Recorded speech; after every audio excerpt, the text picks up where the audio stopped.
మీరు కొత్తగా business start చేయాలనుకుంటున్నారా? మార్చ్ 16-17 హైటెక్స్ లో ఫ్రాన్సెస్ ఇండియా బిగ్గెస్ట్ ఫ్రో ఎక్స్పో. నమస్తే, welcome to Suman TV news. నేను సాయి.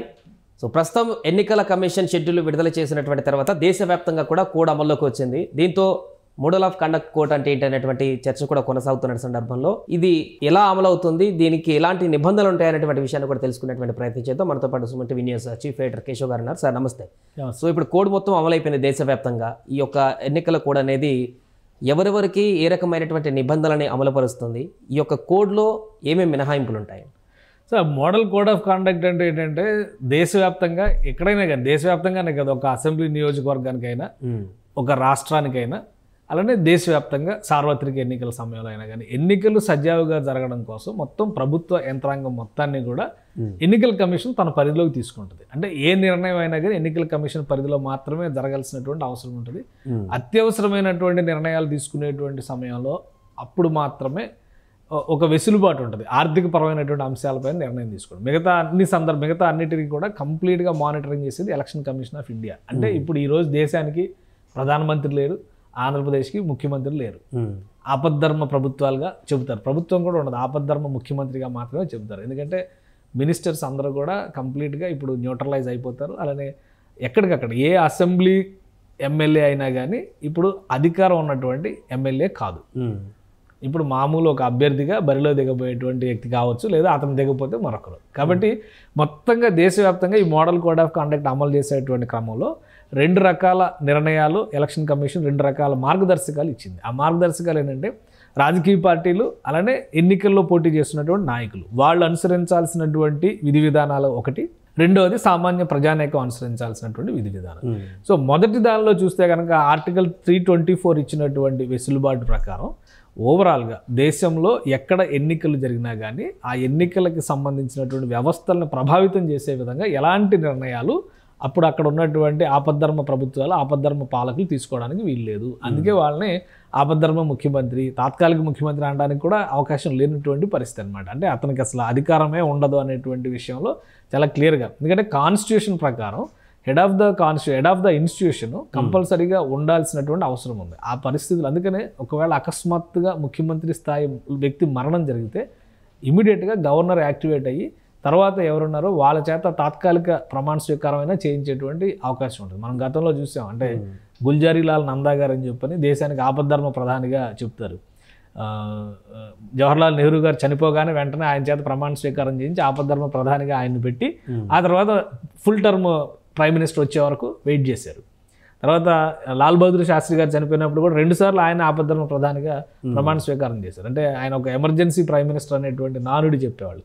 సో అదే తరహాలో లాస్ట్ టైం ఎలక్షన్స్ చూస్తే కనుక ఆంధ్రప్రదేశ్లో ముఖ్యమంత్రిగా ఉన్నటువంటి చంద్రబాబు నాయుడు ఏవో కొన్ని నిర్ణయాలు అప్పుడు జరిగినటువంటి కొన్ని పరిణామాలపైన ప్రెస్ మీట్లో మీడియా మిత్రులు అడిగినటువంటి ప్రశ్నలకి అప్పుడు చీఫ్ సెక్రటరీగా ఉన్న ఎల్వి సుబ్రహ్మణ్యం ఏమన్నారంటే హూ ఈజ్ చీఫ్ మినిస్టర్ అని అడిగారు. అంటే వ్యవస్థలో అసలు చీఫ్ మినిస్టర్ లేరు. ఇప్పుడు ఈరోజు model code of conduct announce చేసినటువంటి తరుణంలో ఆంధ్రప్రదేశ్లో కూడా ఎలక్షన్ కమిషన్ ఆఫ్ ఇండియా, అంటే ఆంధ్రప్రదేశ్లో ఎందుకని పర్టికులర్గా చెప్తున్నామంటే అసెంబ్లీ రద్దయింది ఆంధ్రప్రదేశ్లో. తెలంగాణలో అసెంబ్లీ కొనసాగుతుంది, కేవలం లోక్సభకు మాత్రమే తెలంగాణలో ఎన్నికలు జరుగుతాయి. కాబట్టి తెలంగాణలో ఆపద్ధర్మ ముఖ్యమంత్రి అనడానికి అవకాశం లేదు. ఇప్పుడు ఒకసారి ఒక చిన్న క్వశ్చన్, ఇక్కడ తెలంగాణ ముఖ్యమంత్రి ఉన్నారు, ఇప్పుడు ఆంధ్రప్రదేశ్ ముఖ్యమంత్రి ఉన్నారు. సరే, అబద్ధం అయినప్పుడు కూడా ప్రోటోకాల్ విషయంలో ఇద్దరికి సమానం ఉంటాయా ఇప్పుడు, లేకుంటే ఇక్కడ ప్రోటోకాల్ అనేది డిఫరెంట్ ఇష్యూ. ప్రోటోకాల్ అనేది ఏంటంటే ఆయనకి ఇచ్చేటువంటి భద్రత విషయంలో పాటించేటువంటి నియమాలు నిబంధనలు నియమావళి అంతా కూడా యథాతథంగా జరుగుతుంది. కానీ అధికారికమైనటువంటి నిర్ణయాలు తీసుకోవడంలో కానీ కార్యకలాపాల్లో పాల్గొనడం కానీ సెక్రటేరియట్కి వెళ్ళి అధికారులకి ఆదేశాలు జారీ చేయడం కానీ ఎన్నికల నిర్వహణలో బాధ్యులైనటువంటి కీలకమైన అధికారులతో నేరుగా సంప్రదింపులు జరపడానికి కానీ వాళ్ళకి ఏమైనా డైరెక్షన్స్ ఇవ్వడానికి కానీ ఏదైనా అపాయింట్మెంట్లు చేయడానికి కానీ లేదా బదిలీలు చేయడానికి ఇటువంటి వెసులుబాట్లు ఏవీ ఉండవు.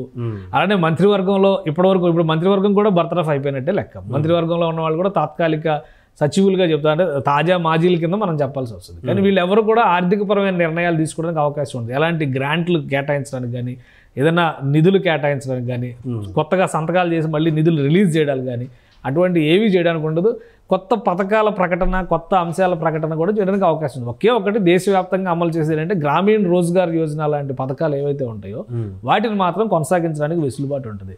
అలానే ఎమర్జెన్సీ, ఫుడ్ ఎమర్జెన్సీ లాంటివి, అంటే ఆహార నిల్వలకు సంబంధించినటువంటి సమస్యలు ఏమైనా వచ్చినా కానీ, ఆహార పదార్థాలు అంటే ముఖ్యంగా గోధుమలు, బియ్యం లాంటి విక్రయాలకు సంబంధించినటువంటి మద్దతు ధరల విషయంలో ఏదైనా చిన్న చిన్న సంక్షోభాలు, సమస్యలు వస్తే ఎలక్షన్ కమిషన్ అనుమతితో నిర్ణయాలు తీసుకోవాల్సినటువంటి అవకాశం. లేదంటే ఇప్పుడు ఉదాహరణగా ఆంధ్రప్రదేశ్లో సాధారణంగా తుఫాన్లు వచ్చేటువంటి పరిస్థితి, అకస్మాత్తుగా ఇప్పుడు 2 నెలల షెడ్యూల్ ఉంది.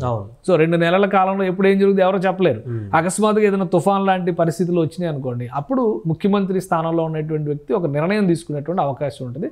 ఆ నిర్ణయం రాజకీయంగా ప్రభావితం చేసేటువంటి నిర్ణయం కాకుండా ఉండాల్సిన అవసరం ఉంటుంది. కాబట్టి బ్యూరోక్రసీ చేతుల్లో ఇప్పుడు పాలన అంతా నడుస్తుంది. అందుకని ఎలక్షన్ కమిషన్ అనుమతితో, ఎలక్షన్ కమిషన్ ముందస్తు సమాచారంతో ఆ నిర్ణయ ప్రకటన చేసేటువంటి అవకాశం ఉంటుంది. ఇంకోటి ఏంటంటే ఇప్పుడు యంత్రాంగం అంతా నడుస్తుంది కదా, నిన్నటి వరకు ఆంధ్రప్రదేశ్ ప్రభుత్వం అవి చేసింది, ఇవి చేసింది అని చెప్పని రకరకాల యాడ్స్, ప్రచారాలు, ప్రకటనలు ఇవన్నీ చూసాం కదా.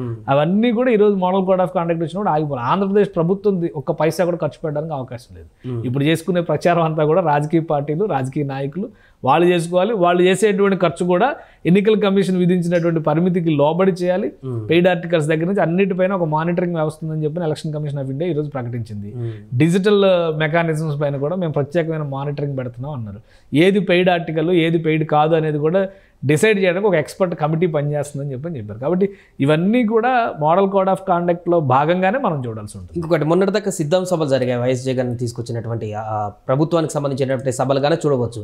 సో ఇప్పుడు అవి చేసుకోవడానికి కూడా అనుమతి లేదంటారా? అండ్ ఇంకొకటి, మీరు అన్నారు ఏది కొత్త పథకాలు పెట్టడానికి కూడా అవకాశం లేదని. కానీ ఇప్పటివరకు కొన్ని శంకుస్థాపన అవ్వడానికి పేపర్ వర్క్గా ఉన్నటువంటి కొన్ని చిన్న చిన్న పనులు అలాంటివి ఉంటాయి కదా సార్ నియోజకవర్గం. సో వీటిని కూడా శంకుస్థాపన చేయడానికి వీల్లేదా? ఎట్టి పరిస్థితుల్లో చేయడానికి వీల్లేదు. అంటే హామీ ముందిచ్చి ఉండొచ్చు, కానీ ప్రాసెస్ అనేది, అగ్రిమెంట్ అనేది ఈ వాటికి జరిగిపోయి ఉంటే పనులు యథాతథంగా జరుగుతాయి. కానీ కొత్తగా పనిని ప్రారంభించడానికి, డైరెక్షన్ ఇవ్వడానికి కానీ, నిధులు విడుదల చేయడానికి, సంతకాలు పెట్టడానికి కానీ వీళ్ళు ఎవరికి కూడా అర్హత లేదు. ఇక సిద్ధం సభలు అంటారా, సిద్ధం సభలు అది ఆంధ్రప్రదేశ్లో ప్రభుత్వాలు, రాజకీయ పార్టీలు ఎంత మకిలిగా కలిసిపోయి ప్రజాధనాన్ని దుర్వినియోగం చేస్తున్నాయి అనడానికి ఉదాహరణ ఇట్లాంటివి. ఎందుకంటే గతంలో కూడా చంద్రబాబు నాయుడు గారి ప్రభుత్వంలో కూడా ధర్మ పోరాట దీక్షలు అని చెప్పని ప్రభుత్వ ఆధ్వర్యంలో చేసినటువంటి కార్యక్రమాలు ఇవి ఎప్పటికీ కూడా అవి ప్రజాధనాన్ని దుర్వినియోగం చేసేటువంటి అంశాలు. ఎందుకంటే రాజకీయ పరమైనటువంటి ఉద్దేశాలతో చేసేటువంటి సభలు. సిద్ధం సభలకి ప్రభుత్వ యంత్రాంగం మొత్తం కూడా అక్కడ పనిచేసింది. కాబట్టి దాన్ని ఏ రకంగా జస్టిఫై చేసుకుంటారు, రేపు మళ్ళీ ఉంటాయి కదా. ఇప్పుడు ఈ నెల రోజులు ఇది అయిన తర్వాత కొత్త గవర్నమెంట్ వచ్చింది, ఆల్రెడీ మనం తెలంగాణలో చూస్తున్నాం కదా, అన్ని ఆహా ఓహో అద్భుతాలు అన్నారు. ఇప్పుడు అన్ని డొల్లలైన ఒక్కొక్కటి తీసి బయట పెడుతున్నటువంటి పరిస్థితి. కాబట్టి అప్పుడు ఇది ఏం జరుగుతుంది అనేది అప్పుడు డిసైడ్ చేస్తారు. కానీ ఆ సభలు ప్రభుత్వపరమైనటువంటి కార్యక్రమాలకి ప్రారంభోత్సవాలకు సంబంధించినటువంటి సభలుగా ప్రారంభమై తర్వాత రాజకీయంగా మారినటువంటి పరిస్థితి ఉంది. ఇప్పుడు ఎలాంటి సభలు జరిపినా కానీ, అందుకనే కదా జగన్మోహన్ రెడ్డి గారు జనవరి 27వ తేదీన ఎన్నికల ప్రచారాన్ని ప్రారంభిస్తున్నానని చెప్పని హడావుడిగా చేశారు. మొదటి సిద్ధం సభ జరిగింది. తర్వాత దాని ఎన్నికల ప్రచారంగా ఎక్కడా చెప్పలేం. మళ్ళీ ఇప్పుడు ఇచ్చాపురం నుంచి రేపు 18వ తారీఖు నుంచి ఎన్నికల ప్రచారం ప్రారంభించబోతున్నాం అని చెప్తున్నారు. సో అంటే ఏంటంటే అధికారానికి, రాజకీయ పార్టీకి మధ్య ఉన్నటువంటి తేడాన్ని చెరిపేసేటువంటి ప్రయత్నం. అది ప్రజలకి నష్టం చేకూర్చేటువంటి విషయం ఏ సభ అయినా కానీ, ఎవరు పెట్టిన సభ అయినా కానీ. సో అలాంటి నిర్వహించడానికి అవకాశం ఉంది. ఇప్పుడు ప్యూర్లీ పొలిటికల్ పార్టీగా ఒక వైఎస్ఆర్సీపీ రాజకీయ ప్రచార కార్యక్రమంగా ఇప్పుడు ఎన్ని కార్యక్రమాలు నిర్వహించుకోవచ్చు. ఎందుకంటే ఈ కార్యక్రమాలకు అయ్యే ఖర్చు అంతా కూడా ప్రభుత్వం భరించదు, ఆ రాజకీయ పార్టీ భరిస్తుంది, లేదా ఆ రాజకీయ నాయకుడు భరిస్తాడు. సో ఎలక్షన్ కోడ్లో ఇవన్నీ కూడా చాలా ముఖ్యమైనటువంటి అంశాలు. అలానే ప్రజలు కూడా ఎక్కడికైనా వెళ్ళేటువంటి క్రమంలో వాళ్ళు క్యారీ చేసేటువంటి డబ్బు, నగదు విషయంలో కూడా కొన్ని లిమిటేషన్స్ ఉన్నాయి. 50,000కు మించి తీసుకెళ్ళకూడనటువంటి పరిస్థితి ఉంది నగదు. అలానే ఒకవేళ తీసుకెళ్తుంటే కూడా ఆధారాలు చూపించాలి. ఈవెన్ 50,000 పట్టుకెళ్ళినా కానీ ఎక్కడి నుంచి తీసుకొస్తున్నారు, ఎక్కడికి తీసుకెళ్తున్నారు, ఏ పర్పస్తో తీసుకెళ్తున్నారు. సో ఆ క్లారిటీ ఇవ్వాల్సినటువంటి అవసరం ఉంటుంది. అధికారులు, పోలీసులు కానీ తనిఖీల సమయంలో కానీ పట్టుకుంటే ఖచ్చితంగా ఇవన్నీ ఫాలో అవ్వాల్సినటువంటి నిబంధనలు. ఇవన్నీ ఎందుకంటే దేశంలో ఇది ప్రపంచంలో అతిపెద్ద ప్రజాస్వామ్య వేదిక, ఒక రకంగా అతిపెద్ద ప్రజాస్వామ్య ఉత్సవంగా జరపాలనేటువంటి వాదనను కూడా ఇక్కడ చాలా క్లియర్గా చెప్పినటువంటి పరిస్థితి election commission of India. So 97 కోట్ల మంది ఓటు హక్కును వినియోగించుకుంటున్నారు తొలిసారిగా. సో ఇంత పెద్ద వ్యవస్థని నడిపించేటువంటి క్రమంలో ఖచ్చితంగా కొన్ని నియమ నిబంధనలను గౌరవించాల్సినటువంటి అవసరం ఉంటుంది. ప్రజాస్వామ్యాన్ని పరిరక్షించుకోవాల్సినటువంటి బాధ్యత ప్రతి ఒక్కరి మీద ఉంటుంది. ఈరోజు పర్టికులర్గా చిన్నపిల్లల్ని ఎన్నికల ప్రచారానికి ఉపయోగిస్తే కఠినమైన చర్యలు తీసుకుంటామని ఒక వార్నింగ్ ఇచ్చారు వాళ్ళ ఎలక్షన్ కమిషన్ ఆఫ్ ఇండియా. ఎందుకని అంటే గతంలో కూడా ఉన్నాయి నిబంధనలు, కానీ అంత సీరియస్గా తీసుకోవాలి. కొన్ని చోట్ల ఆ తరహా ప్రచార శైలి జరుగుతుంది కాబట్టి దాని మీద కొన్ని ఫిర్యాదులు వచ్చినాయి కాబట్టి ఇమీడియట్గా వాళ్ళు ఒక అనౌన్స్మెంట్ ఇచ్చారు. సో ఇవన్నీ కూడా జాగ్రత్తలు పాటించాల్సినవి. ఇవి అంతా ఈ కోడ్ ఆఫ్ కాండక్ట్ అంతా కూడా మంచి ఎన్నికలు జరగడానికి, మంచి నాయకులు ఎంచుకోవడానికి, అలానే ప్రజలకి అసౌకర్యం కలగకుండా ఉండే విధంగా ఉంచడం కోసం పెట్టినటువంటి వ్యవస్థలు ఇవి. రాజ్యాంగం ఇచ్చినటువంటి వెసులుబాటు ఇప్పుడు పూర్తిగా దేశంలో పాలన బాధ్యతలు కానీ అదే రోజువారీ వ్యవహారాల నిర్వహణ తీరును కానీ మానిటర్ చేసే వ్యవస్థగా ఎన్నికల కమిషన్ వ్యవహరిస్తుంది.